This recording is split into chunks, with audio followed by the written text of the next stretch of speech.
Oh, dah masuk 10 hari terakhir Ramadan rupanya kita ya? Itulah, cepat betul masa berlalu kan. Macam duit gaji. So macam mana azam Ramadan kau tahun ni? Tercapai tak? Azam Ramadan? Ada juga Mestilah.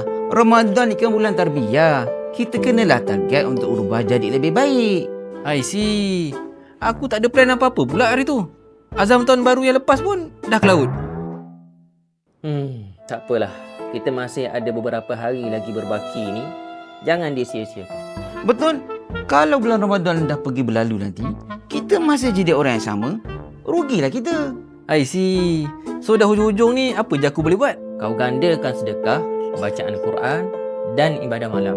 Moga-moga boleh dapat fadilat Lailatul Qadar. I see. Baiklah, aku dah insaf. Korang buat apa sampai insaf-insaf ni? Sembang pasal azam Ramadan kali ni. Apa yang nak dicapai? I see. Kalau aku nak turunkan berat badan, tapi nampaknya macam makin naik lah. Mana taknya. Time berbuka penuh meja kau punya makanan. Eloknya kau insaf jugalah, Man. Betul?